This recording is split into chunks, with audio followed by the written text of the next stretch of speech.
자, 교재 19페이지 가시고 제일 밑에 신의칙의 적용인데요. 그 밑에 있는 1번은 참 좋은 말인데 핵심은 뭐냐면 여러분들 신의칙은 원칙적으로 함부로 좀 사용하면 안 돼요. 무슨 말이냐?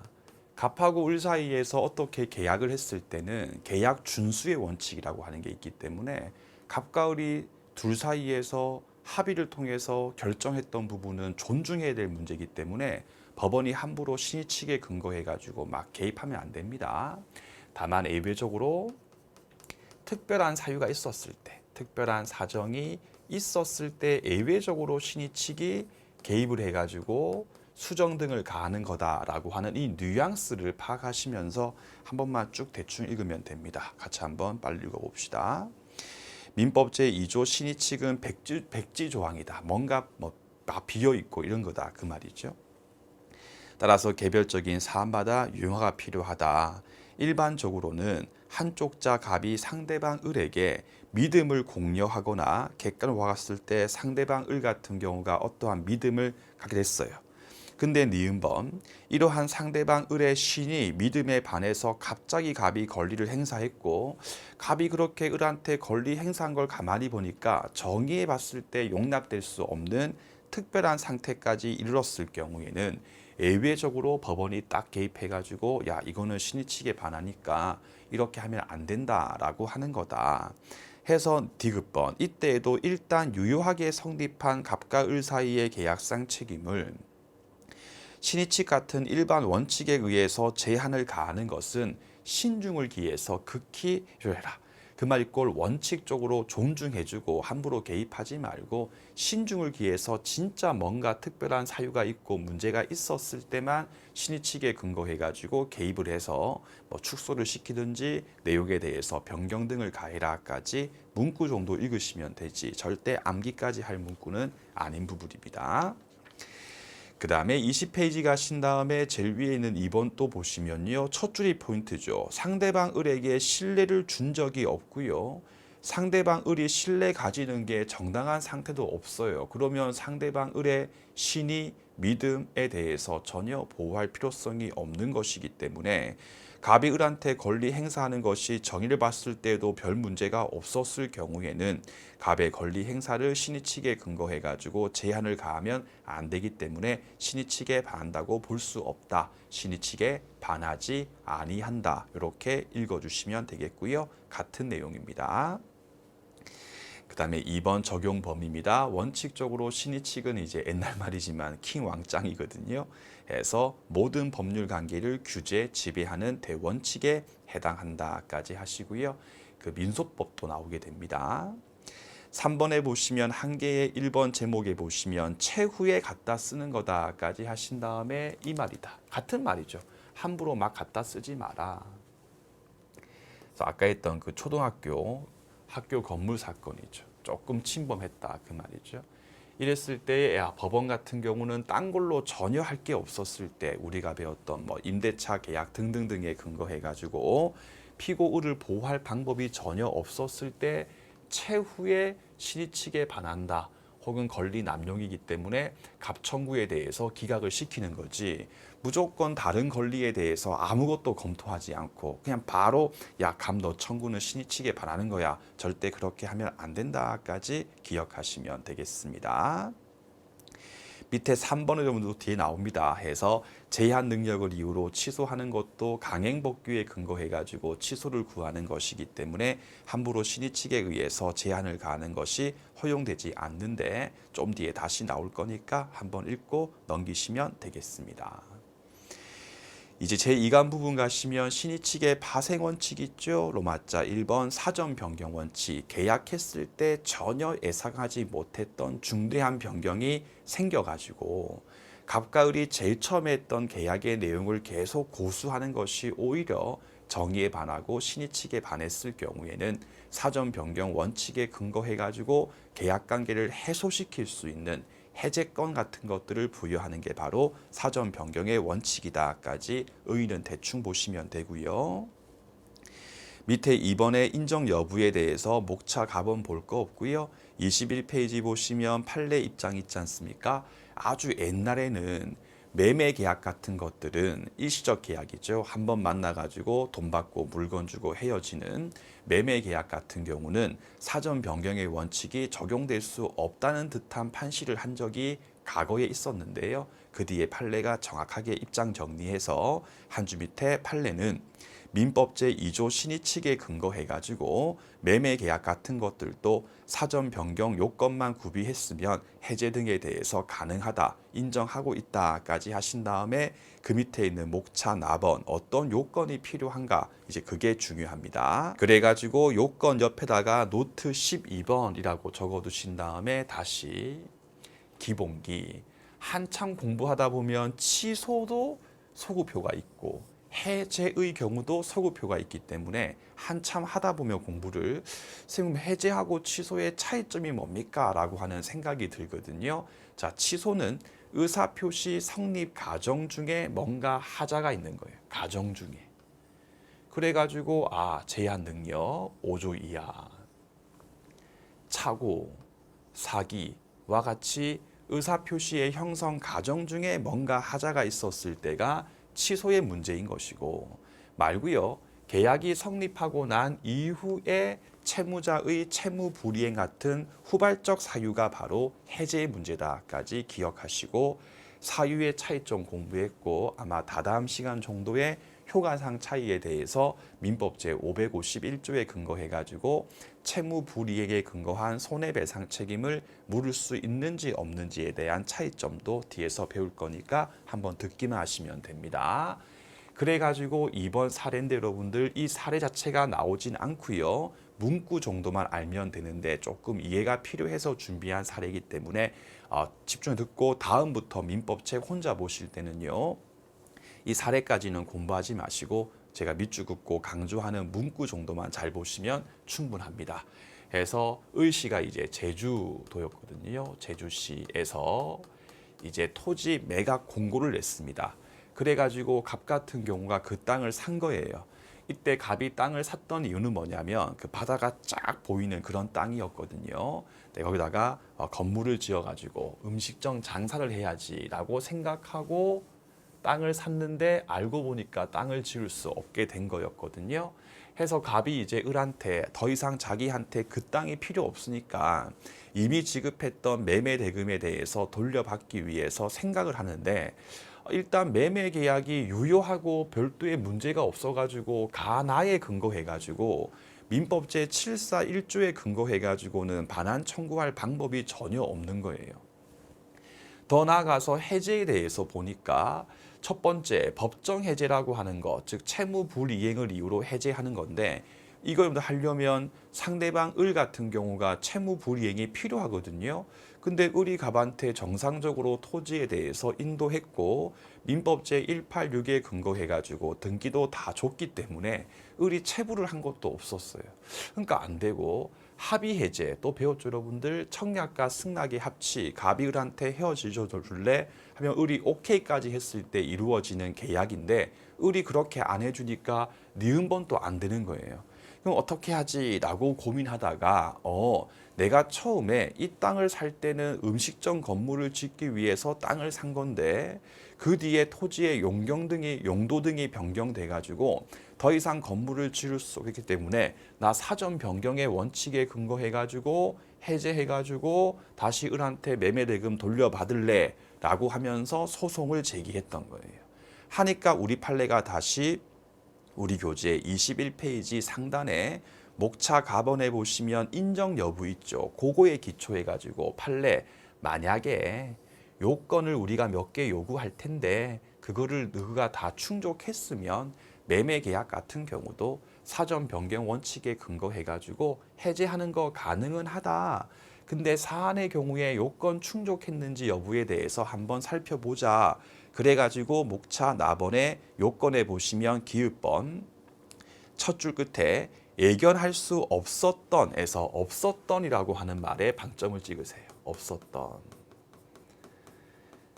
그 말이 꼴 갑하고 을 사이에서 계약할 당시에 예상할 수 있었던 사전 변경까지는 사전 변경 원칙에 근거해 가지고 해제하지 못하는 것이고 계약할 당시에 전혀 예견할 수 없었던 현저한 변경이 생겼을 때 가능하기 때문에 예견할 수 있었을 경우는 안 된다까지 기억하시고 그 밑에 있는 판례 박스에 있는 최신 판례 중에 예견할 수 있었기 때문에 안 된다라고 하는 판례가 나오게 될 겁니다. 하나 기억하시고 니은번은 괜찮습니다.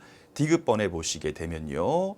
계약했던 내용 그대로 구속력, 효력을 인정한다면 오히려 그것이 신의 측의 현저에 반한다라고 하는 결과가 생기게 될 경우는 그때는 요건을 충족했기 때문에 계약 준수의 원칙의 예외로서 사전 변경 원칙에 근거해 가지고 해제권을 행사하는 것을 인정해 주는 것이다라고 읽으시면 돼요. 자, 여기서 요건 기읍번에 있는 사정이라고 하는 것은 객관적인 사유의 변경이 필요한데 정확하게 객관적인 사정이라고 하는 것이 무엇인지를 우리가 정확하게 알 수는 없는 이유가 그에 대해서 인정한 판례가 명백하게는 없습니다. 해서 문구로만 정리하시고 그 뒤에 일방자의 주관적, 개인적 사유 같은 경우는 제일 끝에 포함되지 않는다까지 하신 다음에 개인적, 주관적 사유가 아니고 객관적 사유다 해서 주관적이거나 개인적 사정 같은 경우에는 포함되지 않고 객관적인 사정의 변경이 필요한데 사안의 경우에 갑이 내가 이 땅을 지어가지고 건물을 지어가지고 장사를 하겠다. 근데 못하게 된 것은 갑의 개인적인 사정에 불과하기 때문에 알겠죠?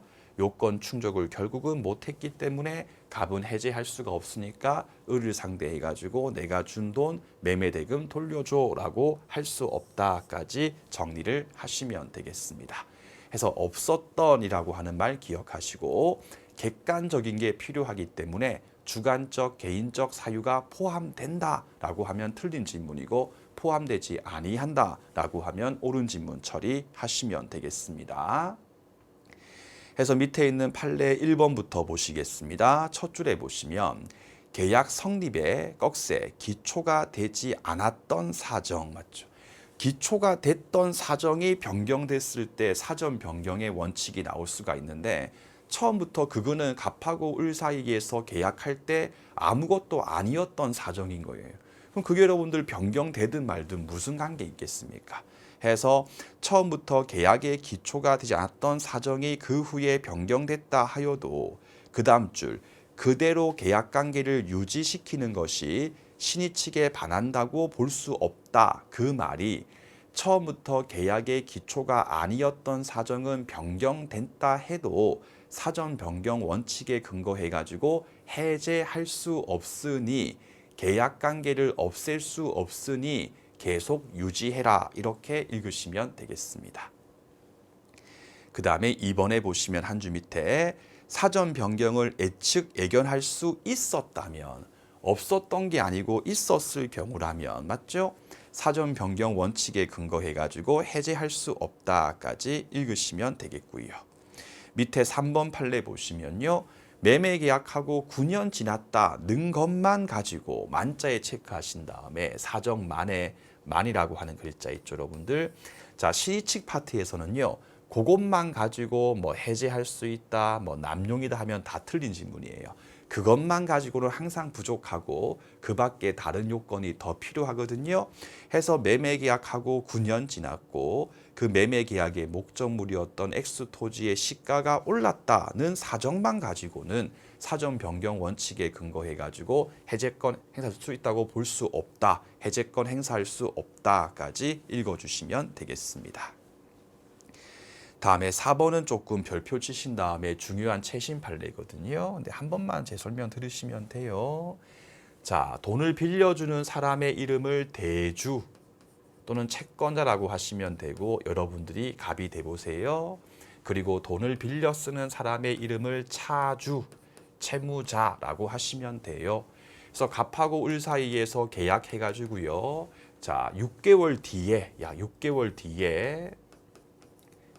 뒤에 금 1억 원을 갑이 을한테 대여 빌려주기로 오늘 합의를 했습니다. 오늘 합의했고 그래 내가 6개월 내에 빨리 돈 만들어 가지고 니한테 돈을 입금해 줄게 이렇게 합의를 했습니다. 그런데 오늘 계약했는데 내일, 오늘 뭐 그 다음 주, 그러니까 6개월 뒤가 오기 이전에 을 여러분들 폭삭 망해가지고요. 부도 처리 등이 된 거예요. 부도 등이 난 거예요.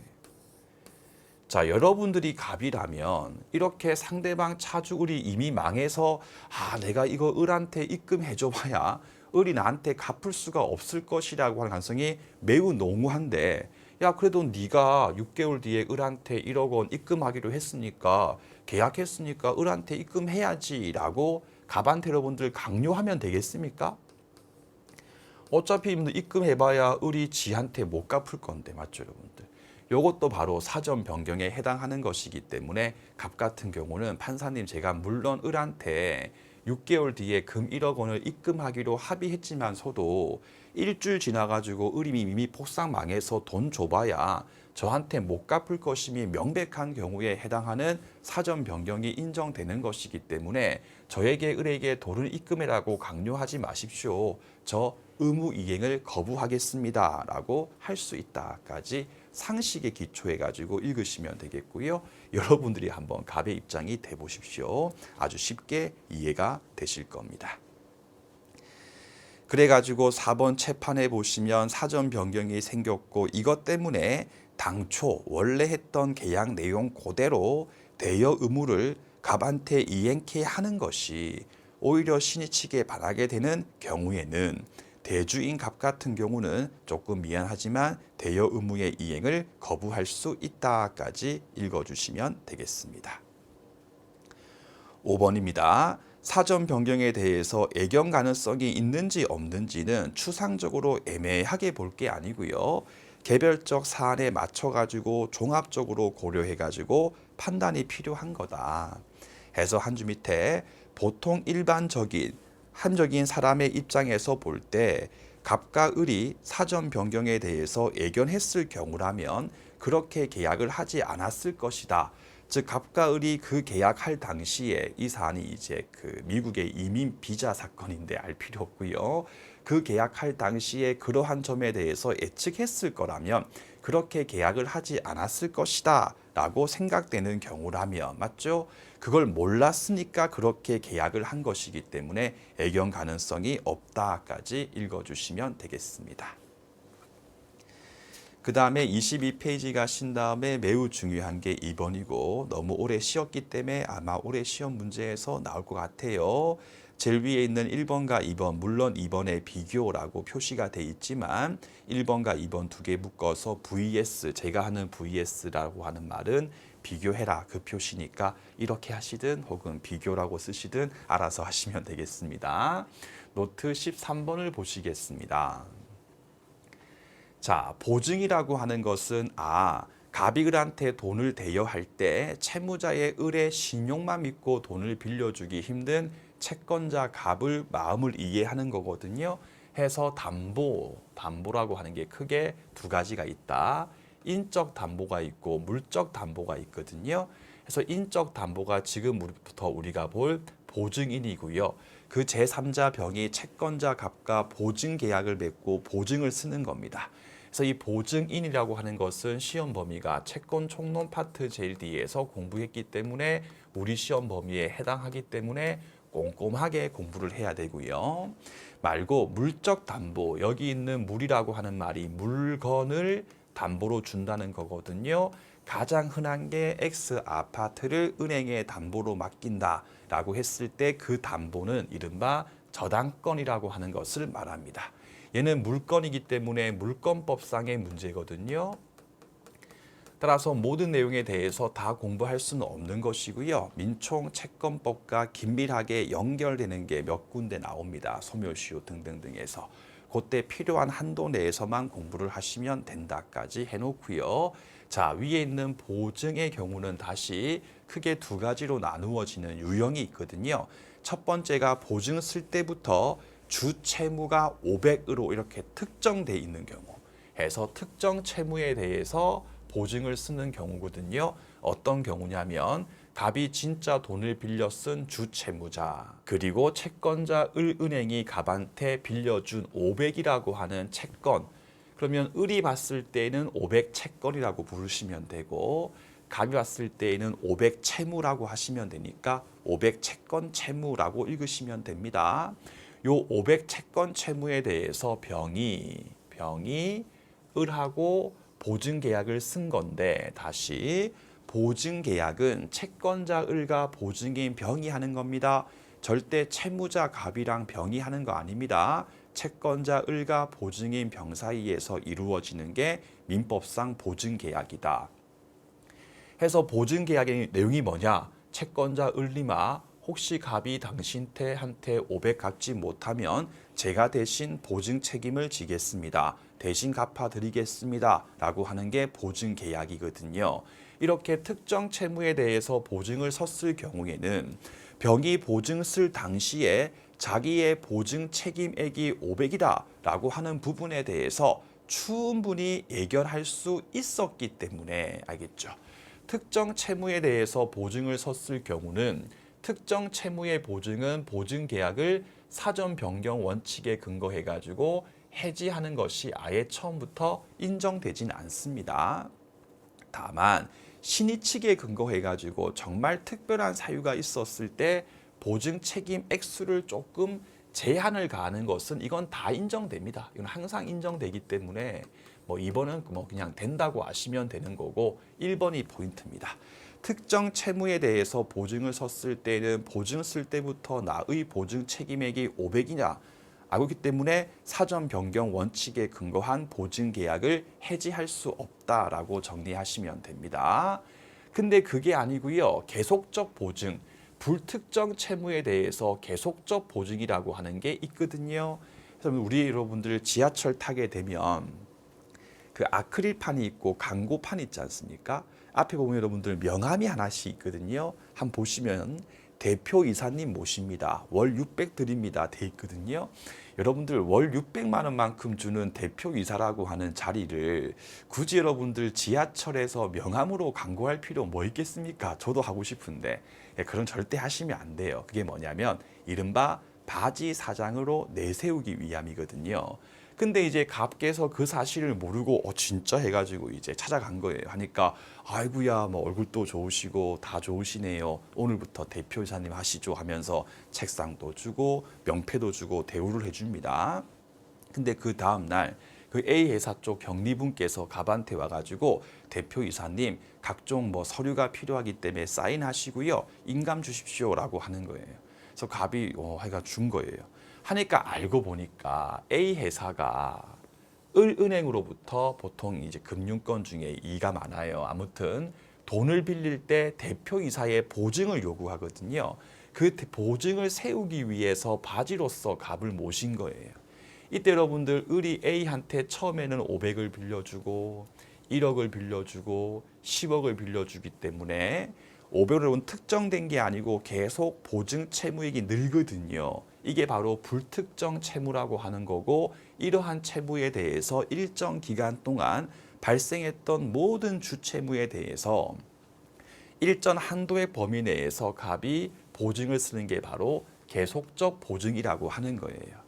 근데 이제 갑이 6개월 지나가지고 현실 파악을 한 거예요. 나 큰일 났다. 그래가지고 갑이 이제 퇴사, 그만두게 된 거예요.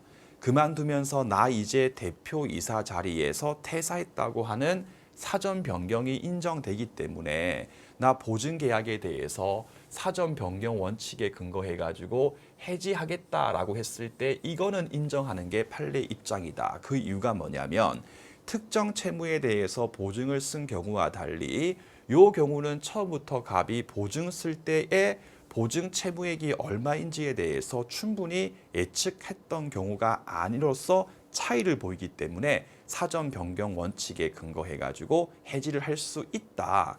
그래서 심플하게 특정 채무에 대한 보증 같은 경우는 사변, 사전 변경 원칙에 근거해 가지고 해지하는 것을 판례가 X 부정하지만 계속적 보증의 경우에는 인정하고 있다까지를 비교해서 꼭 정리를 하시면 되겠고, 요까지가 이제 기본 강의입니다. 근데 집중 강의니까 해서 사전 변경 원칙에 근거해 가지고 해지를 했을 때도 해지는 해제의 경우와 달리 장래효에 불과하지요. 그러므로 갑 같은 경우가 그 어떤 보증 책임도 을한테 전혀 지지 않는 게 아니라 퇴사하고 사전 변경 원칙에 근거하여 보증 계약을 해지하기 전까지 이미 발생된 보증 책임은 계속 지는 거고, 해지한 이후에 발생된 주채무는 더 이상 보증 책임을 지지 않는다까지 어차피 채총 가면 또 나올 거니까 미리 같이 묶어서 정리를 해주시면 되겠습니다. 알겠죠? 뭐 2번은 다 되니까 뭐 구별 실익이 없습니다. 그래가지고 교재 보시면 기읍번끼리 비교하는 게 중요하니까 기읍에 밑줄이 있을 겁니다. 1번 계속적 보증 계약이고요. 기읍번 현저한 변경, 퇴사 등의 사유가 생겼을 때는 사전 변경 원칙에 근거해 가지고 해지할 수 있는 권리가 인정된다 혹은 해지할 수 있다, 이렇게 문제 푸시면 됩니다. 근데 이번에 보시면 비교해 가지고 확정 특정 채무에 대해서 보증을 섰을 경우에는 한 줄 밑에 사전 변경 원칙에 근거하여 보증 계약을 해지할 수 없다, 있다고 하면 틀린 지문이니까 두 개를 잘 비교해 가지고 정리를 하시면 되겠습니다. 아래에 있는 판례 박스를 보시겠습니다. 임대인 갑이 있고 임차인 을이 있었습니다. 합의할 때 차임, 월세, 차임, 불증액, 절대 월세를 올리지 않겠다라고 하는 불증액의 특약을 했습니다. 특약을 했다. 그런데 각종 여러분들 조세 공과금에 대한 부담이 현저하게 변경돼 가지고 불증액 특약을 계속 유지하는 것이 지나치게 형평에 반하는 특별한 사유가 인정됐을 경우에는, 맞죠? 신의 측에 근거해 가지고 증액 청구를 할 수 있는 예외가 있다까지 읽으시면 되겠습니다. 그래서 판례 박스를 보시면 이렇게 올리지 않겠다라고 약정한 후에 그 특약상 내용을 그대로 유지시키는 것이 신의 측에 반한다고 볼 수 있는 사전 변경까지 있다고 여겨지고 보여지는 경우에는 공평 현평의 원칙에 근거해 가지고 임대인 같은 경우가 차임 증액을 청구할 수 있다, 이렇게 읽어주시면 되겠습니다. 두 번째 파생 원칙입니다. 모순행위 금지 원칙, 앞뒤가 다른 것을 막는 건데요. 의의도 필요 없고 요건도 필요 없고 그 밑에 있는 판례 박스에 있는 내용만 잘 정리하시면 충분합니다.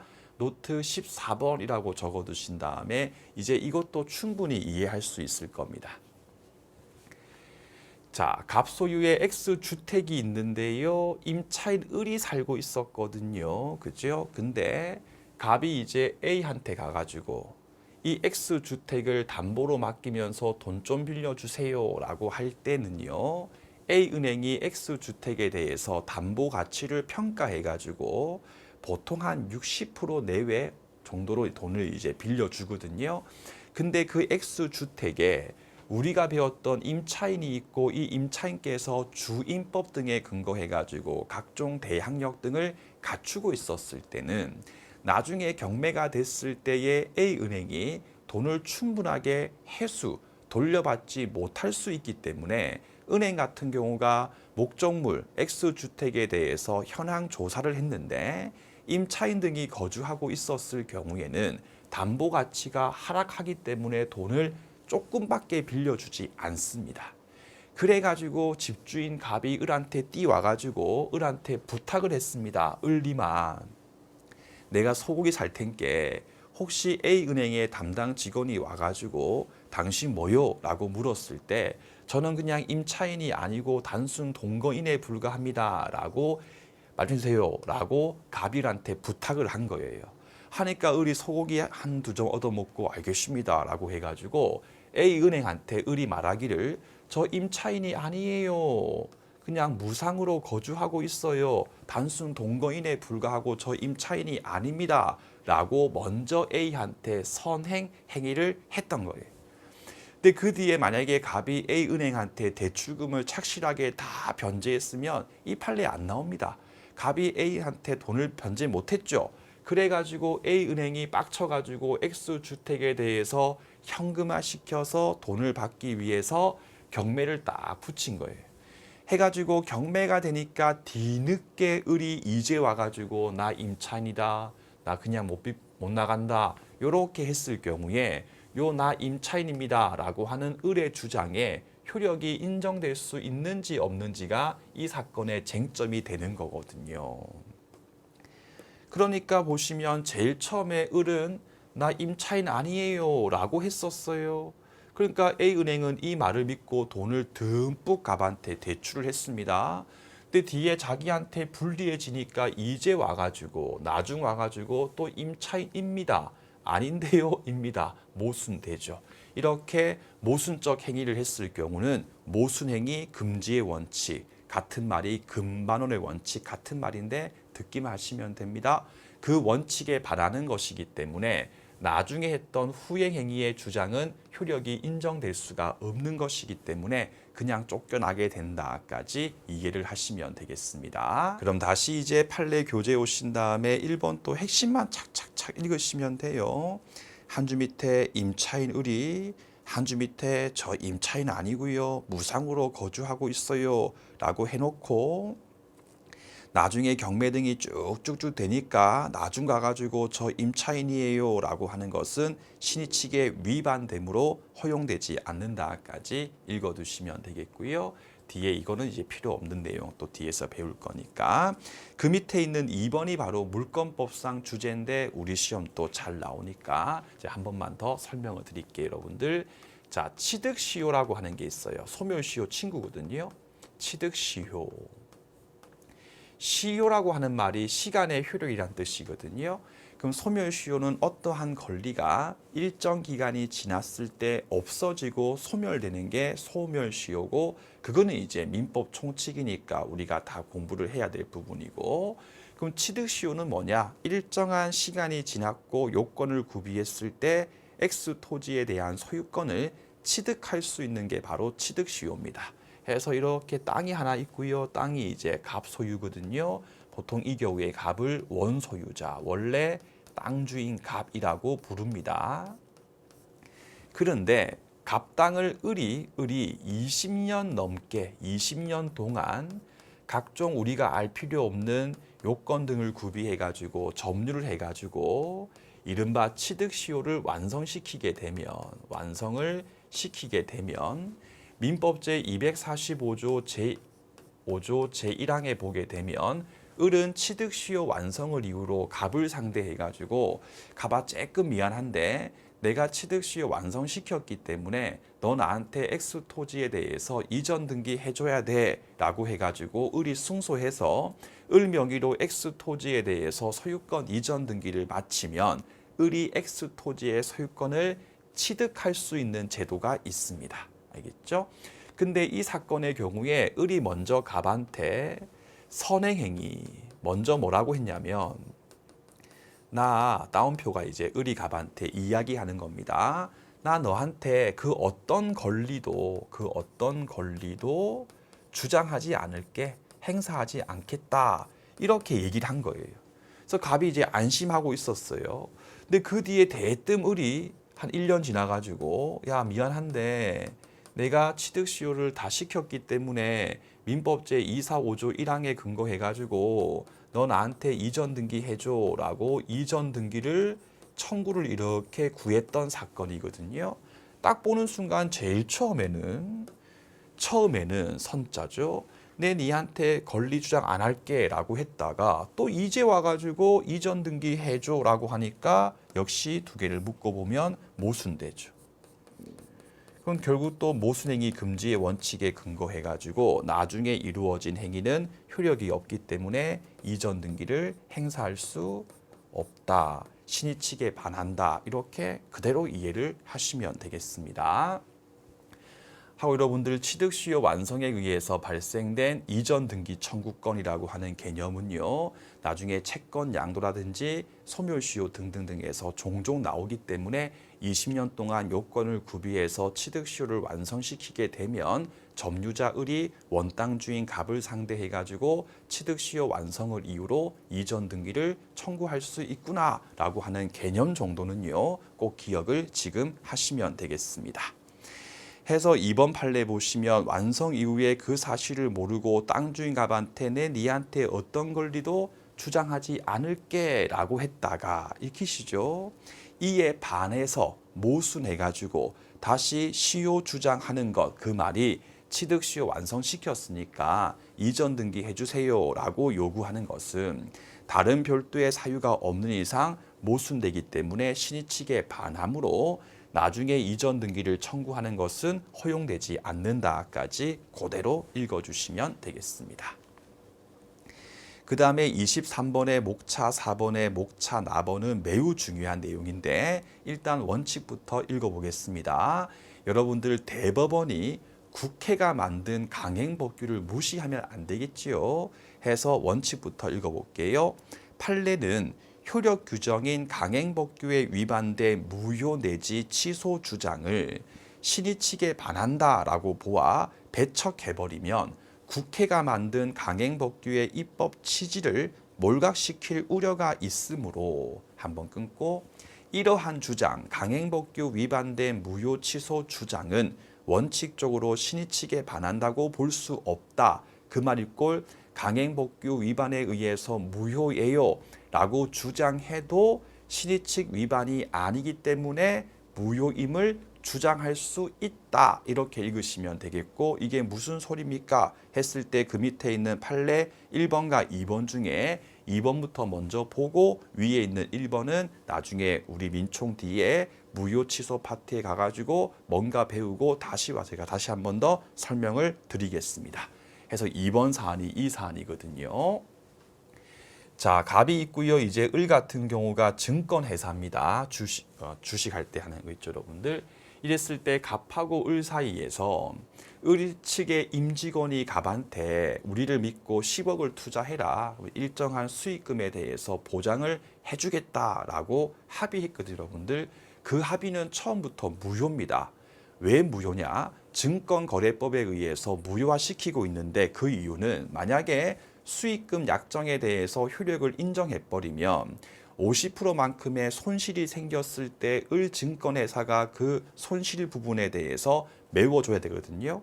그럼 을증권회사가 그걸 메워주게 되면 다른 선의의 고객들이 을회사가 망해가지고 큰 피해를 입을 수가 있는 것이기 때문에 처음부터 증권거래법 등에 근거해가지고 무효인 약정이 되는 겁니다. 근데 이제 갑이 을을 상대해가지고 수익금 지급을 청구하는 소송을 이렇게 제기했던 거예요. 해서 투자 수익에 대해서 보장하기로 하는 계약을 했습니다. 해서 저 을회사한테 수익금의 지급을 청구할 겁니다. 라고 했더니 을회사가 항변 단계에서 제가 갑하고 우리 회사가 그렇게 투자 수익금 약정한 사실까지는 인정하겠습니다. 다만 그 약정은 증권거래법이라고 하는 강행 규정에 위배되어서 무효이기 때문에 갑은 저한테 계약상 청구권 행사하지 못합니다. 다시 기초, 원고 갑이 피고 을에게 계약상 청구권 행사하려면 갑하고 을 사이에서 계약의 성립 사실이 필요하고 성립된 계약이 유효했을 때 청구할 수 있다. 그러므로 2단계에서 갑하고 을 사이의 계약이 무효 취소가 됐을 때는 계약상 청구권 행사하지 못한다까지 떠올려 주시면 되죠. 이렇게 을이 강행법규 위반에 근거한 무효임을 주장하니까 저기 있는 원고 갑이 뭐라고 했냐면 이게 쟁점입니다. 재항변 단계에서 판사님, 을이 먼저 저한테 그렇게 합의를 하자고 해놓고 또 지가 이제 와가지고 그 합의가 무효다라고 주장하는 거는 앞뒤가 안 맞기 때문에 모순되는 겁니다. 그러므로 을 피고가 강행법규 위반에 근거한 무효임을 주장하는 것은 신의 측에 위반되는 것이기 때문에 을의 항변은 이유가 없는 겁니다. 그러므로 제 청구가 이유가 있기 때문에 제가 승소를 하는 겁니다. 라고 주장을 하니까 판례가 딱 말씀하시기를 야, 강행법규 위반에 근거한 무효 주장을 원고 감 네 말대로 신의 측에 된다라고 해가지고 커트를 쳐버리면 강행법규의 입법 취지에 대해서 몰각시킬 우려가 있는 것이기 때문에 강행법규 위반에 근거한 무효 주장은 신의 측 위반에 해당하지 않는다. 그러므로 원고 감 니의 재항변의 이유가 없는 것이다. 그럼 결국은 피고 을의 항변의 이유가 인정되는 것이고 결국은 계약이 무효인 것이기 때문에 감너의 청구는 이유가 없으니까 청구 기각이다까지 잡아두시되 됐죠? 이렇게 여러분들 사례형 문제까지 자세하게 묻지 못하기 때문에 요만큼만 이해하시면 돼요.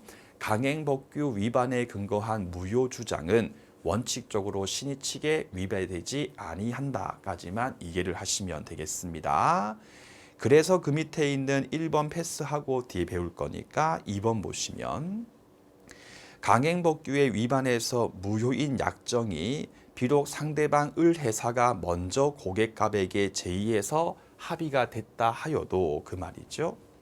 강행법규했던 을 회사가 스스로 그 약정의 무효를 주장하는 것을 신의 측에 바란다고 볼 수 없다. 신의 측 위반이 아니다. 그 말이에요. 그럼 시험 문제에서 무효를 주장하는 것은 신의 측에 반한다 하면 틀린 질문이고 반한다고 할 수 없다 혹은 반하지 아니한다 라고 했을 때 옳은 질문이니까 그 끝부분을 잘 보시면 되겠습니다. 그 밑에 있는 목차 2번 예외는요. 최근에 시험 문제 우리 시험에서 출제했다가 정답 2가 돼가지고 다시 내기는 힘든 부분이니까 문구 좀 더 한번 간단하게 스스로 읽으시면 충분할 겁니다. 자, 이제 실효의 원칙에 대해서 볼 건데요. 장기간 동안 권리 행사하지 않았고 듣기만 하세요. 상대방 을의 입장에서 갑이 더 이상 나한테 권리를 행사하지 않겠구나라고 신뢰했고 그 신뢰에 대해서 정당한 이유가 인정이 되는데 갑이 새삼스럽게 갑작스럽게 을한테 권리를 행사했을 경우는 요 실효의 원칙에 근거해가지고 갑의 권리 행사에 대해서 테크 제한을 걸 수가 있는 거거든요. 근데 제일 밑에 보시면 2번의 제일 끝에 요 원칙은 소유권에 기한 물청같이 해서 소물청 이제는 아실 겁니다. 제가 이제 뭐 기본 강의나 혹은 그 복습 강의할 때 제가 소멸시효 파트 전체 구조에 대해서 설명할 때 제일 처음에 검토할 게 원고갑이 주장하는 그 권리가 소멸시효의 대상 적격이냐에 대해서 검토를 할 때 여러분들 갑의 권리가 채권인 경우에는 소시에 걸리는 게 원칙이지만 소유권과 소유권에 기한 물청의 경우는 소멸시효 소시의 대상에 해당하지 않습니다라고 했어요. 그러므로 소유권에 기한 물청은요. 원칙적으로 10년이 지났다 해도 소멸시효에 의해서 소멸되지 않는 권리이기 때문에 소유권에 기한 물청을 10년이 지나도 행사할 수 있는 거예요. 이렇게 별도의 소멸시효나 제척기간이라고 하는 행사기간에 대한 제한이 없는 이런 소유권에 기한 물청에 대해서 실효의 원칙에 근거해가지고 제한을 가할 필요성이 있는 거다까지 조금만 이해를 하시면 되겠습니다. 그럼 한번 문장 읽어볼까요? 소유권에 기한 물청같이 소시 등에 의해서 별도의 기간 제한을 받지 않는 권리를 제한을 가하기 위해서 필요한 게 실효의 원칙이다라고 이해만 하시면 되고 문장 자체에 대해서 절대 암기할 필요는 없습니다. 그래서 우리 교재 24페이지에 보시면 목차 갑은 갑이 을한테 권리를 가지고 있고 권리 행사할 수 있는데 장기간 동안 권리를 행사하지 않고 있었을 것. 해놓고 밑에 있는 1번 쭉 읽으면 됩니다. 갑이 을한테 실제로 권리 행사하는데 아무런 문제가 없어서 기회가 있는데도 불구하고 상당 기간 제도로 권리를 행사하지 아니하고 가만히 있어가지고 상대방 을의 입장에서 더 이상 갑이 나한테 권리를 행사하지 않겠네라고 신뢰했고 그 신뢰에 정당한 기대까지도 인정되는데 갑이 새삼 갑작스럽게 권리를 행사하는 것이 법질서 전체를 지배하는 신의 측에 반한다라고 볼 수 있었을 경우에는 실효의 원칙에 의해서 제한을 받는 것이기 때문에 그러한 갑의 권리 행사는 인정되지 않고 허용될 수 없는 것을 의미한다까지 읽으시면 되겠습니다. 해놓고 2번은 종전 그리고 새로운 제일 끝에 고려할 것은 아니다. 제일 끝에 밑에 고려해야 한다 하면 틀린 지문이다까지 메모해놓고 뭔 소리냐? 노트 16번을 보시면 되겠습니다. 자, 원래 여러분들 갑이 종전 땅 주인이었어요. 원땅 주인이었고 갑이 땅 주인일 때부터 전봇대가 있었고 그 땅 위에 이렇게 송전선이라고 하는 게 이렇게 막 갔는데 위에 설치를 할 때 땅 주인 갑의 동의 등을 받지 않고 설치했던 그런 전선이었습니다. 근데 갑이 X 토지를 을한테 매도하고 매매 계약은 민법제 186이었죠. 등기가 필요하다. 그래가지고 매수인 을 명의로 소이등까지 했기 때문에 을이 이제부터 X 토지의 소유권을 취득했기 때문에 여기 있는 을이 새로운이에요. 그럼 다시 보시면 첫 번째 밑줄 친 부분에 종전 땅 주인이 갑을 말하는 거고 그 다음 줄에 있는 새로운이 을을 말한다까지 캐치를 하시고요. 그래가지고 을이 X 토지에 대해서 소유권을 취득하고 난 다음에 소유권에 기한 물청, 즉 민법제 214조에 근거해가지고 야 너네 왜 내 허락도 없이 내 땅에 이렇게 선진하겠어? 저 선 다 철거해라 라고 하는 소송을 제기했거든요. 하니까 상대방 측에서 뭐라고 했냐면 판사님 갑이 장기간 권리를 행사하지 않고 있다가 이제 와가지고 우리한테 을이 철거를 구하는 것은 신의 측에 반하기 때문에 원고 청구 을은 이유가 없으니까 기각되어야 합니다 라고 했던 거예요. 이때 을의 소유권에 기한 물청 행사가 실효의 원칙에 의해서 제한받는지 안 받는지에 대해서 종합적인 판단을 할 때 이 사건의 쟁점은 결론이 쟁점이 아니고 요거 종전 땅 주인 갑이 장기간 권리를 행사하지 아니한 거를 고려할 것인가 말 것인가가 이 사건의 쟁점인 거예요. 제 말 아시겠죠? 여러분들 을이 권리를 행사하는데 을이 장기간 행사하지 않은 부분은 당연히 고려할 부분이겠지만 을이 아닌 종전 땅 주인 갑에 대한 부분까지는 고려할 필요가 없겠죠.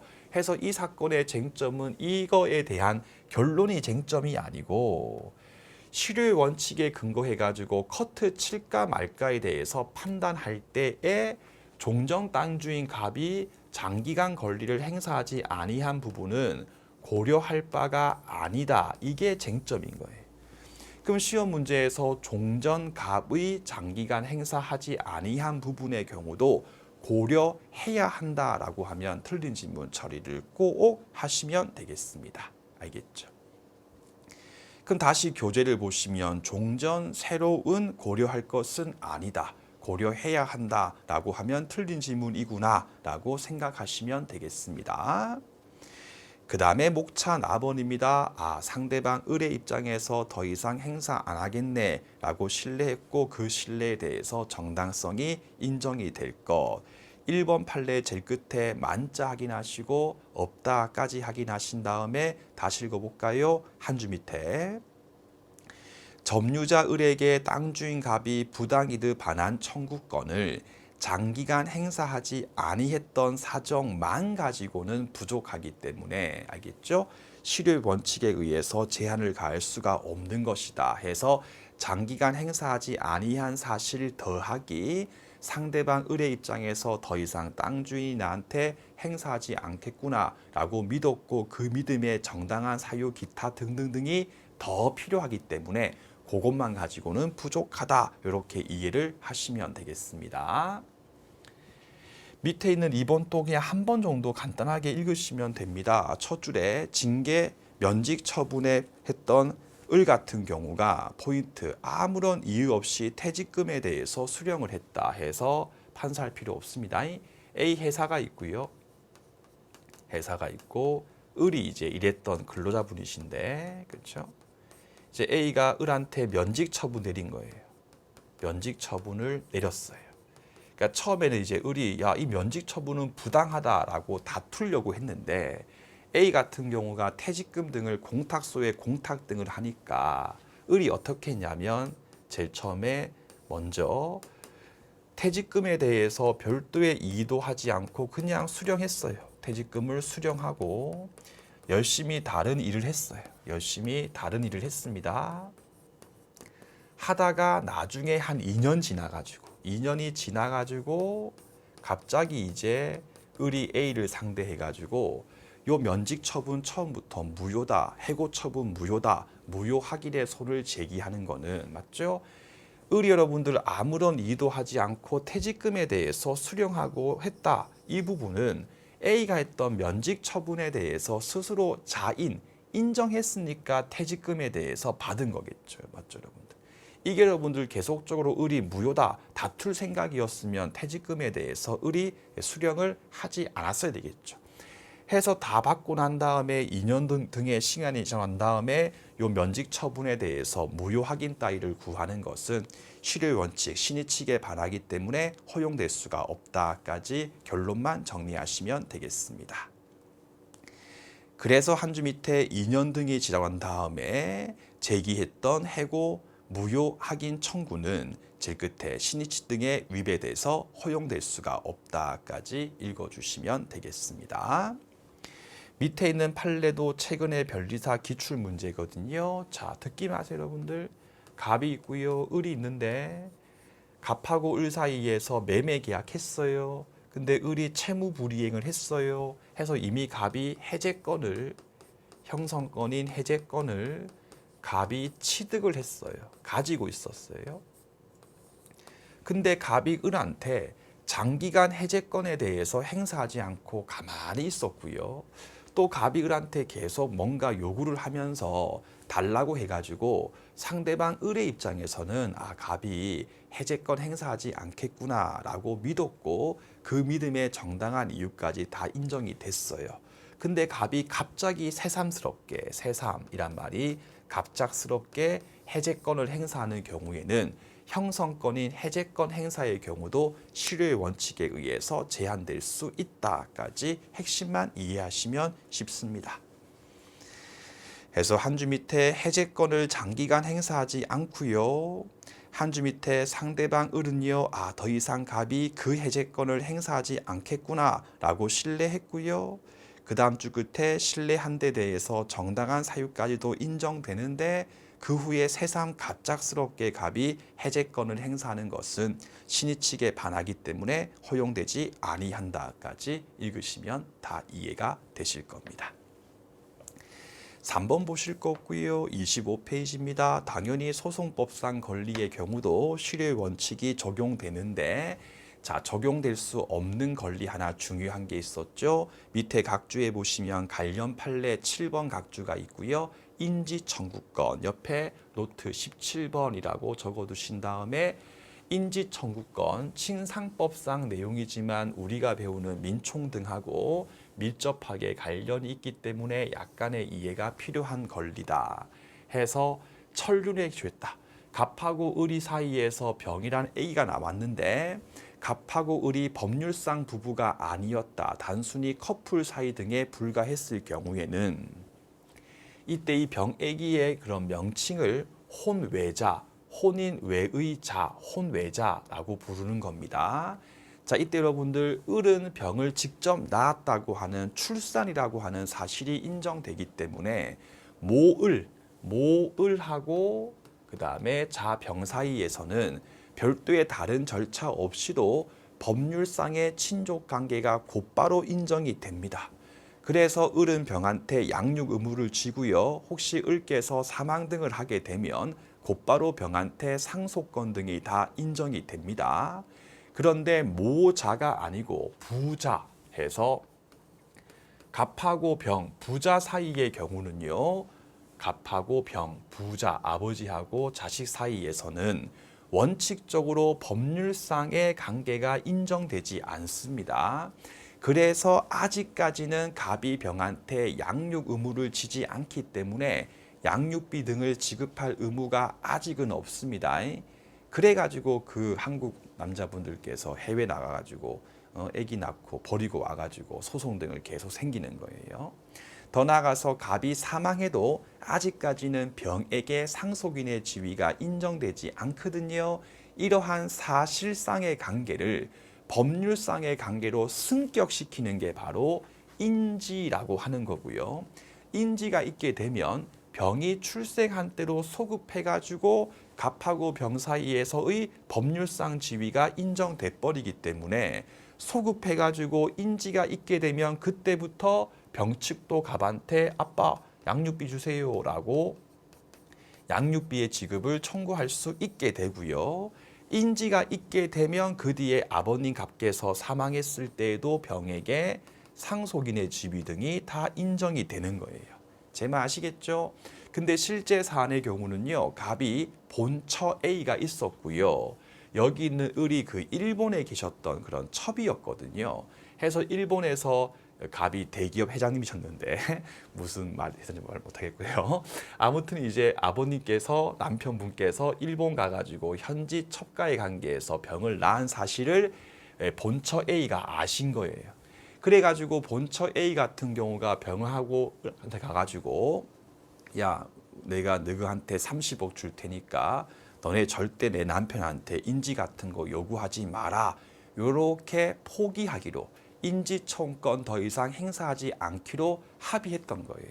뭐 어떤 경우인지 알겠죠? 돈 주면서 물을 짝짓 끌면서 절대 내 남편한테 아빠라고 부르지 마. 알겠습니다. 이렇게 했던 거예요. 해놓고 38년이 지났습니다. 그래가지고 이제 아버님 갑께서 사망을 하신 거예요. 해서 신문을 딱 보니까 와 상속이 어마어마한 거예요. 그래가지고 병이 뒤늦게 인지를 받기 위해서 인지를 구하는 소송을 제기했던 거예요.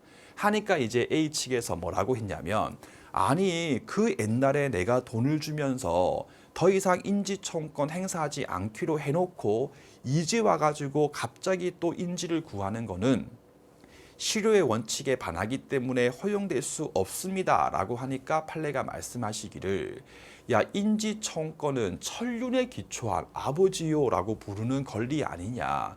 그리고 처음부터 포기할 수가 없는 권리다. 그러므로 A 너네들이 더 이상 병측이 아버지요 라고 부르지 않겠지라고 신뢰를 했다 하여도 그 신뢰에 뭐는 없다. 정당한 이유까지는 인정될 수가 없는 것이다.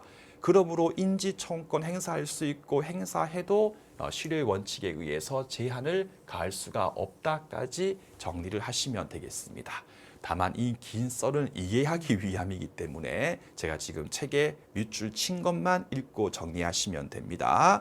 각주 7번에 보시면 인지청권의 경우는 포기할 수 없으며 포기했다 해도 효력이 없기 때문에 인지청권 자체의 포기가 허용되지 않는 이상 실효의 원칙도 적용될 수가 없다. 이 문구만 잘 기억해도 문제 풀 때 아무런 지장이 없으실 겁니다. 다시 위로 가서 제3간 권리 남용 금지의 원칙에 대해서 볼 건데요. 10분만 쉬었다가 다시 보도록 하겠습니다.